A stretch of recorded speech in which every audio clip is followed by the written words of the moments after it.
হ্যাঁ শাহাদাত তুই? স্যার আমার বউ অসুস্থ। ভাবি আসসালামু আলাইকুম। ওয়ালাইকুম আসসালাম। দাঁড়িয়ে আছেন কেন, বসুন না।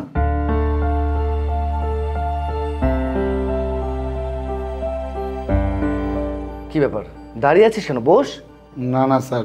আরে কি আশ্চর্য, তুই আমাকে স্যার বলছিস কেন? বস, বসতে বলেছি না, বস।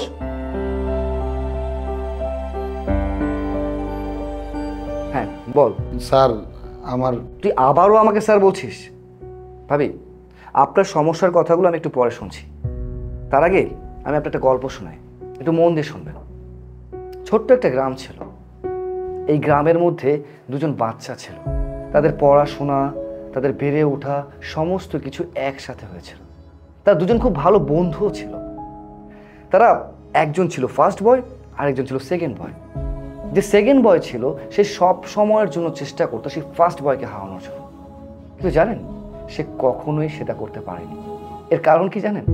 ফার্স্ট বয় এত পরিমাণ মেধাবী ছিল, সেকেন্ড বয় কোনোভাবে চাওয়ার সত্ত্বেও, হাজার চেষ্টা করার সত্ত্বেও তাকে কখনো হারাতে পারেনি। ফার্স্ট বয় যার বাবা ছিল একজন চায়ের দোকানদার, আর যে কিনা সেকেন্ড বয় ছিল তার বাবা ছিল অনেক বড় একজন অফিসার।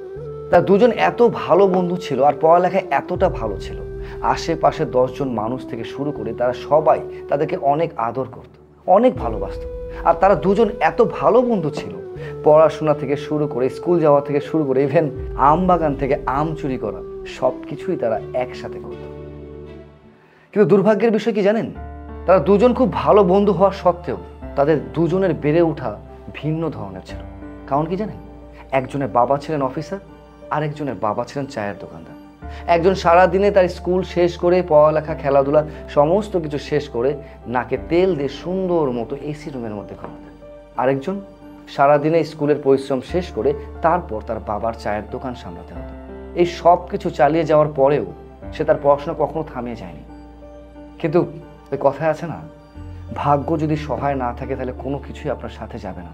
আর সেই ফার্স্ট বয়, তার বাবার ছিল মরণব্যাধি ক্যান্সার, যার কারণে সে স্কুল শেষ করে তার বাবার চায়ের দোকান সামলাতে হতো। এভাবে করে তাদের পড়াশোনা কন্টিনিউ চলছিল দুই বন্ধুর একসাথে।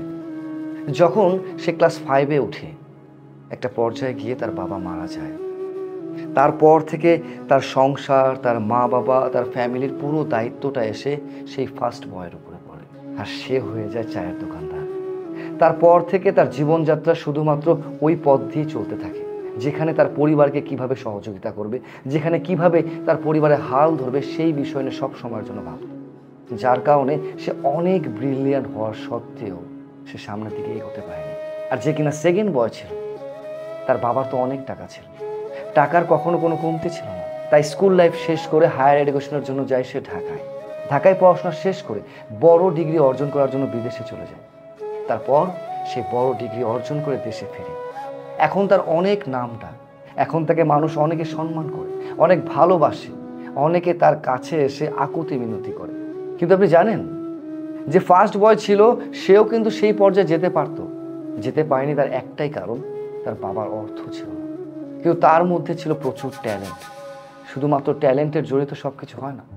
বর্তমান সময়ে পড়াশোনা চালাতে গেলে, উচ্চ ডিগ্রি লাভ করতে গেলে টাকারও প্রয়োজন আছে। সেই টাকার কাছে সে হেরে গিয়েছে। আপনি কি জানেন সে ছেলে দুটিকে? জি স্যার, চিনি। আরে দাঁড়াচ্ছিস কেন, বস। আচ্ছা তুই আমাকে স্যার বলে ডাকছিস কেন বলতো?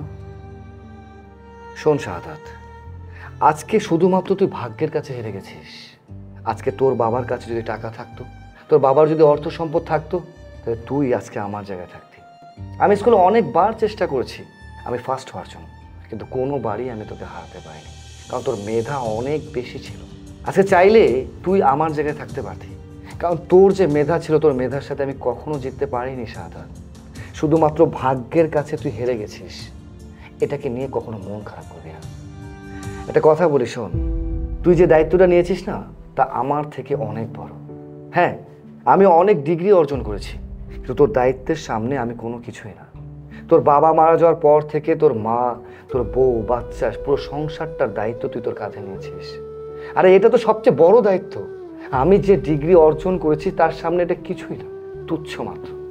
আসুন একটা কথা বলতো আমাকে, তুই এইভাবে করে আমাকে স্যার ডাকছিস কেন? দোস্তরে আমি তো অনেকবার তোর সামনে আসার চেষ্টা করছি, কিন্তু আমি শরমে আইতে পারি নাই। তুই আসলে পড়ালেখায় বড় অবস্থায় মনে অনেক বড় হয়েছ। তুই যখন বিদেশ থেকে আইছিস শুই না, আমি দেখা করতে আইছিলাম ঢাকা, কিন্তু আমি লজ্জায় তোর সামনে আইতে পারি নাই। আজকে তুই আবার পরিচয় দিলি যে টাকা আলা মানুষ হইলে অহংকারী হয় না বন্ধু।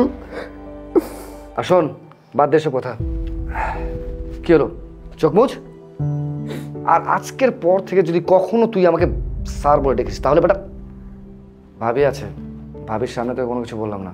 আর কখনো তুই আমাকে স্যার বলে ডাকবি না। বল ভাবি কি হয়েছে? চোখের সমস্যা। এই তুমি বলো। আমার মাথা ব্যথা করে আর দুই চোখে ঝাপসা দেখি। ভাবি একটু উপরে তাকান তো।